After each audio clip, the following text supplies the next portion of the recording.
Hello my dear friends, welcome back to my channel and this is your Ranu ma'am. So friends, आज के इस video में हम cover करने वाले हैं क्वार्टरली एग्जामिनेशन 2024 का इंग्लिश का पेपर जो है क्लास 11th का। ओके एंड यहाँ हम डिस्कस करेंगे सेट ए। 3 घंटे आपको दिए गए हैं। 80 मार्क्स का ये पेपर है। कुछ नेसेसरी इंस्ट्रक्शन है, इसको आप ज़रूर पढ़ लीजिएगा जब भी आप पेपर को सॉल्व करें। सो लेट्स सी कि आपने कितने मार्क्स गेन करे हैं इस पेपर में। सेक्शन ए है जो रीडिंग सेक्शन है आपका। तो ये पूरा आपने अगर पैसेज रीड करा होगा तो ये था based on the global teacher prize. Okay, कि कैसे the global teacher prize as started in US and ये प्रेजेंट करता है सारे टीचर्स के लिए और कंट्रीब्यूट करता है, मतलब ये इस चीज़ को कंट्रीब्यूट करता है कि कैसे इस प्रोफेशन को अपलिफ्ट किया जाए और कैसे टीचिंग एक बहुत ही स्पेशल प्रोफेशन है। तो ये उसी के ऊपर पूरा बेस था। ओके, ये पूरा पढ़ने के बाद आ जाते हैं नीचे जहाँ पर आपको दिए हैं कुछ ऑब्जेक्टिव क्वेश्चंस। तो हम डायरेक्टली ऑब्जेक्टिव क्वेश्चंस पे आ गए हैं। आप इसको चाहे तो रोक के पढ़ भी सकते हैं। मैं जल्दी से आपको आंसर्स बताऊंगी। अब क्वेश्चन नंबर 1 जो था वो आपको पूछ रहा था। क्वेश्चन नंबर 1 जो है वो आपसे पूछता है कि which organisation carried out a survey into education, मतलब कौन सी ऑर्गेनाइजेशन थी जिसने सर्वे निकाला था एजुकेशन के ऊपर। तो वो थी populous. Okay, what questions did the education survey include, education survey में क्या क्वेश्चन इंक्लूड थे, है ना। तो ये क्वेश्चन इंक्लूड थे कि how teaching is compared with other profession, के टीचिंग को कैसे दूसरे प्रोफेशन से कंपेयर किया जाता है। And whether children are encourage to become teacher, क्या बच्चों को इनकरेज किया जाता है कि वो आगे चल के टीचर बने। देखो, टीचिंग एक ऐसा प्रोफेशन है कि इसमें सबसे ज़्यादा जो इम्पोर्टेंट है वो है आपका पेशेंट टेस्ट, कि आप कितने पेशेंट हैं। ओके, आप में कितना कितना ज़्यादा पेशेंस है। ओके, सो यहाँ पर दोनों ही चीज़ें सही हैं, तो यहाँ पर ऑप्शन जाएगा C, which is both A and B. Question number 3 आपसे पूछा था when was the global teacher prize setup. Setup पूछा है, कब दिया गया ये नहीं पूछा है। सेटअप हुआ था 2013 में और पहला दिया गया था 2015 में। तो ध्यान रखिएगा, तो इसका तो आंसर क्या हो जाएगा, 2013। क्वेश्चन नंबर 4 आपसे पूछ रहा है what is the main aim of global teacher prize. Global teacher prize का जो मेन एम था वो क्या था। तो भैया मेन एम ये था कि जो टीचिंग प्रोफाइल है उसको आगे बढ़ाना, उसको रेज करना, तो raising profile of teaching. Question number 5 आपसे पूछता है how many teacher entered for the prize in the first year. First year में कितने एप्लीकेशंस आ गए थे, तो over 5000 plus applications came. Okay, where does the prize ceremony take place, कहाँ हुई थी, तो पूछ रहे हैं तो बता दीजिए, दुबई में हुई थी। What was the name of the Nancy Atwell's teaching method, तो ये था writing reading workshop. What does Hanan a I Harop believe it is most important to focus on while teaching, तो इनके according developing trust, paying attention to individual needs, rewarding positive behaviour, ये सारी point जो थे important थे। तो इसके लिए आंसर हो जाएगा ऑल ऑफ दीज। ना नेक्स्ट क्वेश्चन आपको पूछ रहा है find out the synonym for the word huge. Huge का आपको सिनोनिम बताना है। तो आप जैसे ही पैसेज रीड आउट करेंगे उसके अंदर वर्ड मिलेगा आपको इनॉर्मस। ओके, ना यहाँ पर आपको वर्ब फॉर्म लिखनी थी, ये नाउन फॉर्म है तो आपको इसकी वर्ब फॉर्म बनानी है, तो हो जाएगी एडवाइस। ओके, एडवाइस की वर्ब फॉर्म हो जाएगी क्वेश्चन नंबर 10 की। ना क्वेश्चन नंबर 2 जो था वो था आपका नोट मेकिंग क्वेश्चन, और यहाँ पर आपको एक सूटेबल टाइटल भी देना था। जैसे ही आप पूरा पैसेज रीड करते हैं तो आपको पता चल जाएगा कि कैसे पूरा पैसेज कॉन्वर्सेशन पे बेस्ड था, कि एक गुड कॉन्वर्सेशन का क्या इम्पैक्ट होता है और कैसे हम इस चीज़ को इम्प्रूव कर सकते हैं। सो जब आप इसको रीड करेंगे तो आई होप आप अच्छे से नोट मेकिंग कर पाएंगे। वैसे नोट मेकिंग कैसे करना है एग्ज़ाम में, उसका एक पूरा वीडियो लिंक मैं इस वीडियो के डिस्क्रिप्शन बॉक्स में मेंशन कर दूंगी। सेक्शन बी पर आ जाते हैं, विच इज़ राइटिंग सेक्शन। तो क्वेश्चन नंबर 3 आपसे पूछ रहा है your school has planned an inter school debate competition. Inter school debate competition है, तो आपको नोटिस बनाने के लिए बोला है, जो कि आपको नोटिस बोर्ड पर लगाना है। ठीक है, तो ये आई होप आपने कर लिया होगा। जो 4 मार्क्स का था, नोटिस मतलब होता है सूचना पत्र। ठीक है, अदरवाइज़ ये नहीं किया है तो आपने ये ज़रूर करा होगा। यू आर हरीश और Harshita of 12 Sevanagar Pune. You want to sell your flat, आप अपना फ्लैट सेल करना चाहते हैं। Okay, you are shifting to another city for work, draft a suitable advertisement to be published in local newspaper. आपको यहाँ पर एक विज्ञापन बनाने के लिए दिया गया था जिसके अंदर आपको ये बताना था कि आप अपना फ्लैट बेचना चाहते हैं क्योंकि आप किसी और सिटी में क्या कर रहे हैं, शिफ्ट हो रहे हैं। तो एडवर्टीजमेंट कैसे बनता है, नोट मेकिंग कैसे होती है, नोटिस राइटिंग कैसे होती है, इन सब की वीडियो लिंक मैं इस वीडियो की डिस्क्रिप्शन बॉक्स में डाल दूंगी। क्वेश्चन नंबर जो ये है फोर्थ, इसका एक ऑप्शन क्वेश्चन भी था which is you are the school captain at CM Rai school Rewa, your school is organising a 2-day blood donation camp, और आपको बनाना था पोस्टर। तो इजीली ये बना ही दिया होगा ब्लड डोनेशन के ऊपर। दैन क्वेश्चन नंबर 4 आपसे पूछा था, you are Abhishek Saxena residing at 54 DIG colony Indore, write a letter to the editor of a news paper complaining against the nuisance caused by loud speaker in your locality. आप editor को news paper editor को complain कर रहे हैं कि कैसे रात को देर रात तक लाउड स्पीकर बजते रहते हैं और कैसे स्टूडेंट्स को और ओल्ड पीपल को क्या होती है, प्रॉब्लम होती है। सो इस चीज़ के लिए आपको यहाँ पर लेटर लिखना था, जो कि ये फॉर्मल था। फॉर्मल नहीं किया होगा तो इनफॉर्मल किया होगा, जिसके अंदर आपको करना था फ्रेंड को लेटर लिखना था। उसके अंदर आप उसको एडवाइस कर रहे हैं कि वो इंग्लिश, मैथ, जनरल नॉलेज और रीजनिंग के लिए प्रिपेयर करे अगर वो कॉम्पिटिटिव एग्जाम अपीयर करना चाहता है तो। क्वेश्चन नंबर 5 आपको लिखने के लिए बोला था जिसके अंदर था आर्टिकल राइटिंग। तो 120 वर्ड्स में बोला था, 4 मार्क्स का था ये भी। इनमें से कोई एक आपने अटैम्प्ट किया होगा, हो सकता है आपने इंपॉर्टेंस ऑफ इंग्लिश किया हो, मॉडर्न डेज टेक्नोलॉजीज किया हो या ग्लोबल वार्मिंग किया हो।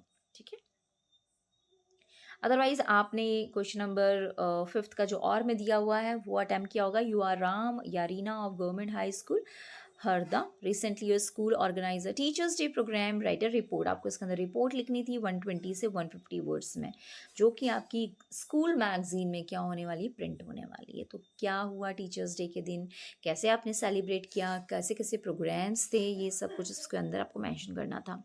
सेक्शन सी पर आ जाते हैं जो है ग्रामर। इसके अंदर क्वेश्चन 6 दे रखा है जो है फिल इन द ब्लैंक। यहाँ पर आपको चूज करने थे करेक्ट ऑप्शन ब्रैकेट में से। तो पहला क्वेश्चन है Monica is dash BSc student, तो यहाँ पर आ जाएगा अ BSc स्टूडेंट। क्या आ जाएगा, a. Okay, he hasn't got any money in his pocket, यहाँ पर आएगा any. Okay, English is spoken in many countries, so spoken is the right word here. You dash stop smoking, you must, मतलब smoking करना बहुत अच्छी बात नहीं है, आप उसको एकदम कम बोल रहे हैं स्ट्रांगली किसी को कि यार यू मस्ट स्टॉप स्मोकिंग। इसमें सजेशन देने वाली बात नहीं है, आप उसको स्ट्रांगली बता रहे हैं कि भाई ये नहीं करना चाहिए। No sooner did the thief see the police dash he ran away. देखो नो सूनर आता है तो उसका पेयर होता है देन, THAN, तो यहाँ पर क्या आ जाएगा, देन हो जाएगा। ओके, ना क्वेश्चन नंबर 7 में डू एज डायरेक्ट दिया था, जहाँ पर आपको जैसा बोला गया है, जैसा डायरेक्शन आपको दिया गया है वैसे इस क्वेश्चन के साथ परफॉर्म कर देना था। He is too poor to pay his fees, rewrite the sentence using so that. तो सेंटेंस हो जाएगा he is so poor that he cannot pay his fees। Okay, full stop, ये हो जाएगा इसका सेंटेंस। और अगर हम देखें question number 2, the is Himalaya highest the world mountain of the, तो इसका हो जाएगा the Himalaya is the highest mountain of the world. बहुत ही कॉमन सा सेंटेंस है, मोस्ट ऑफ द टाइम पूछा गया है examination. We did it change into negative, यहाँ पर आपको इस सेंटेंस का नेगेटिव फ्रेम करना है। तो क्या हो जाएगा, क्योंकि ये सिंपल पास्ट है तो इसका सेंटेंस हो जाएगा we did not do it. ये इस तरह से सेंटेंस बन जाएगा। Okay, let's see the fourth one. Mohan is too weak to lift this bag, so that से आपको इस सेंटेंस को मर्ज करना था, कंबाइन करना था। तो जहाँ पर ये टू और ये टू आया है, यहाँ पर आपको क्या यूज़ करना है, सो और दैट का यूज़ करके सेंटेंस बनाना है। तो ये सेंटेंस हो जाएगा Mohan is so weak that he can not lift this bag. Okay, he can not lift this bag. इस तरह से सेंटेंस कंप्लीट हो जाएगा। क्वेश्चन नंबर 5 कह रहा है the man has not come for 2 days, he brings milk. Combine the two sentences using relative clause. तो relative clause यहाँ पर यूज़ करना है। रिलेटिव क्लॉज होता है हु, जो रिलेशन बताता है। ओके, तो यहाँ पर सेंटेंस हो जाएगा the man who brings milk has not come for 2 days। The man who brings milk has not come for 2 days। Okay, मैं यहाँ मैनेज कर रही हूँ इसको, 2 days। नाउ नेक्स्ट सेंटेंस जो लास्ट वन है, he is sleeping for 3 hours। Correct the sentence. देखिए यहाँ पर टाइम ड्यूरेशन दे रखा है कि कोई काम 3 घंटे से हो रहा है, तो इस कंडीशन में आपको पता होना चाहिए कि ये प्रेजेंट परफेक्ट कंटिन्यूस टेंस का सेंटेंस है। तो in this you will have to change this helping verb. यहाँ पर जो इज़ है यहाँ पर हो जाएगा हैज़ बीन, और सेंटेंस हो जाएगा ही हैज़ बीन स्लीपिंग, क्योंकि ये प्रेजेंट परफेक्ट कंटिन्यूस है। For 3 hours, 3 hours। Okay, so this is the complete sentences. Now let's see, यहाँ पर हम देख लेते हैं क्वेश्चन नंबर 8। क्वेश्चन नंबर 8 यहाँ पर आपको एक पैसेज दे रखा था यहाँ पर टेक्स्ट बुक से, जो आपको रीड करके क्वेश्चंस सॉल्व करने थे। ये ऑब्जेक्टिव था। तो क्वेश्चन नंबर, हम डायरेक्टली क्वेश्चन पे आ जाते हैं। What is the symmetry of tert called? तो ये कहलाती थी वैली ऑफ द किंग्स। क्या कहलाती थी? वैली ऑफ द किंग्स कहलाती थी। When was Tut's body taken for CT scan after being found? तो कब लेके गए? तो ये सिटी स्कैन के लिए लेके गए 2005 में। How did die? कैसे मरा था वो? तो ये बिल्कुल मिस्टीरियस है, बिल्कुल क्लियर नहीं है कि उसकी डेथ कैसे हुई थी। देन टर्ट was laid to rest laden with, मतलब जब उसको उसकी कॉफिन में रखा गया था तो किससे, मतलब क्या क्या चीज़ें थी, किससे लैडन मतलब किस चीज़ से भरा हुआ था? तो वो गोल्ड से भरा हुआ था। When did tert diet? कब मरा? 3300 years ago। Okay, now question number 9 देख लेते हैं, उसका सेक्शन ए देख लेते हैं। Read the following extract carefully and answer the following question. यहाँ पर आपको एक पोएम है जिसका यहाँ पर स्टैंजा उठा के रख रखा है, इसको रीड करना था और आपको आंसर्स फाइंड आउट करने थे। तो जब आप ये स्टैंजा पढ़ेंगे तो आपको पता चलेगा कि कौन सी पोएम है, और इसी की बेस्ड पर ये क्वेश्चंस दे रखे हैं। तो पोएम है वॉइस ऑफ द रेन, और क्वेश्चन पूछते हैं आपको, the poem of earth is, earth की पोएम किससे कहा गया है? तो उसको कहा गया है रेन को। What is the meaning of impalpable? इसका मतलब है something that can not be touch. देखो ये रिपीटेड क्वेश्चन है, काफ़ी टाइम से मैं देख रही हूँ कि ये पूछा जा रहा है कंटिन्यूसली। तो ये चीज़ें आपको बहुत कॉमन सी चीज़ें हैं जो पता होनी चाहिए इस पोएम के बारे में। Which poem these lines have been taken from? तो ये ली गई है the voice of the rain से। चलिए, तो क्वेश्चन नंबर बी देख लेते हैं। ये छोटा सा पैराग्राफ लिया गया था द एड्रेस से। जैसा आप पढ़ेंगे इसको तो आपको कैरेक्टर पढ़ के पता लग ही जाएगा कि कहाँ से लिया गया है। तो यहाँ पर इसको रीड करना था इस एक्सट्रैक्ट को, और कुछ क्वेश्चंस के आंसर आपको देने थे। तो पहला क्वेश्चन आपसे पूछ लिया जाता है, from which lesson this text has been taken? तो ये लिया गया है द एड्रेस से। Who has told the author about Mrs Darling? तो कौन बताता है मिसेस डॉर्लिंग के बारे में? ऑथर की मदर ही बताती है। Which of the following is similar in meaning to the word precious? Precious का मतलब होता है valuable. The author did not want to get upset by? किन चीज़ों से वो अपसेट नहीं होना चाहती थी, दुखी नहीं होना चाहती थी? वो पुरानी मेमोरीज से दुखी नहीं होना चाहती थी। क्वेश्चन नंबर 10 से यहाँ से शुरू हो जाते हैं आपके सारे question answer, long question answer, short question answer. तो यहाँ पर आपको एनी 5 अटैम्प्ट करना था। क्वेश्चन नंबर 11 में आपको एनी 3 अटैम्प्ट करने थे। आई होप यहाँ पर जो आपसे पूछा गया है वो आपने अच्छे से अटैम्प्ट किया होगा।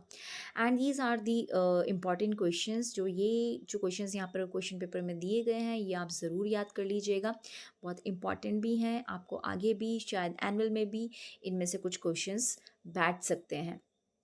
तो यहाँ पर ये क्वेश्चन नंबर 12, 13, 14, 15 पूरा डिस्क्रिप्टिव है, पूरा आपको यहाँ पर लिखना था, सारे आंसर्स देने थे, कहीं पर 30 वर्ड्स में, कहीं पर 75 वर्ड्स में। Okay, so this is complete question paper of class 11। I hope अब आपको पता चली गया होगा कि आपने क्या कितना स्कोर किया है। रही क्वेश्चन आंसर्स की बात, तो आई होप आपने यहाँ पर जो याद किया होगा उसी के अकॉर्डिंग क्वेश्चंस को अटेम्प्ट किया होगा। Thank you so much for being on my channel. Thanks.